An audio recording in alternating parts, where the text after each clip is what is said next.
Thank you, gentlemen. And now I have the pleasure of sitting here with John Reeder. He's the chairman of the Arlington Green Party. And John, thanks for being with us today. You're welcome. John, you're working on a project right now with a number of citizens on a referendum you'd like to see on the ballot for a housing authority in Arlington. Now, I seem to recall this was something you guys had worked on in the past. What happened? Yeah, that's correct, Miriam. 5 years ago, it was on the ballot, and around a third of the voters approved it. Unfortunately, the majority did not. So a group of us decided that this is time to revisit this situation of disappearing affordable housing. And in those past 5 years, we found that the situation, the crisis really in housing affordability in Arlington has gotten worse. Well, and you brought a slide with you to demonstrate that. Now, where does this slide that you're going to show us come from? Virginia Tech Center for Housing Research, which is in Arlington, does studies of housing costs in Virginia, in all the cities in Virginia. And what we're showing here is Arlington. And they show what they call the housing cost burden. And those folks who generally earn less than $60,000 a year, who are cost burdened by the absence of affordable rental housing. On this slide, you'll see that they've calculated that there are roughly 14,000 units short in Arlington to meet the needs of affordable housing. What we have in Arlington is a stock of around 6,000 units.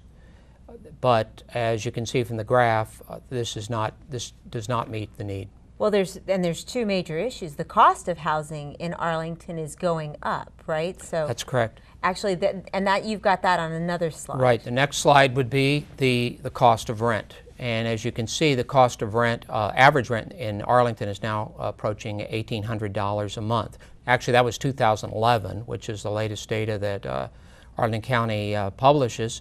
So we know it's even higher than that today in 2013. The affordability issue, approximately 30% of Arlington households have a heavy cost burden for renting. And so our initiative with the Housing Authority is to try to have better housing programs in Arlington County so that we can, in the community, preserve more affordable housing. And let me just be clear, affordable housing, how do you qualify that? Is that like, if you wanted to qualify, is that like a $60,000, $70,000?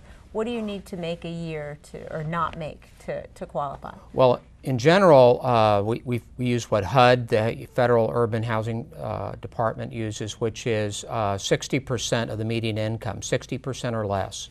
And median income in Arlington is $107,000 a year, so 60% of that is actually closer to $70,000. So that's your police officers, your nurses, your teachers. All of those people would be helped by a housing authority that might be able to assist them. Exactly. Roughly a third of Arlington residents earn under 70 or under, 65 or under. Of course, as you go down, as you get into the $40,000 range and $50,000, well, then people are paying much higher share of their incomes for rent, and it becomes a real burden. Well, where's all the affordable housing going? Mostly, there are two factors. One is the demolition of units, and they basically the older garden apartments, which tended to be cheaper, and the older mid-rise apartments are being knocked down, and we're going into redevelopment. The other thing is, with the tight housing market in Arlington, landlords are able to raise their rents substantially, which then, of course, takes it out of the affordability range for most folks. So, I understand that there is a housing authority in Fairfax County, and that is like a clearinghouse for all the people in need. Is that how it would work here in Arlington? That's correct.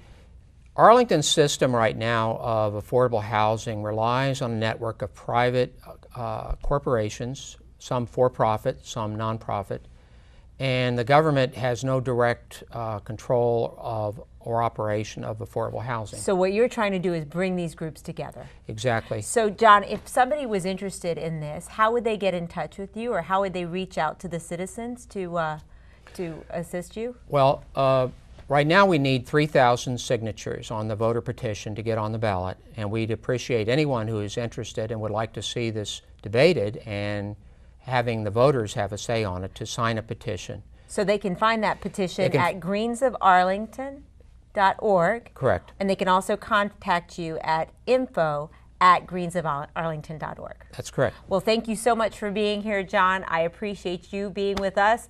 That's the Sustainable Scoop. Back to you at the news desk.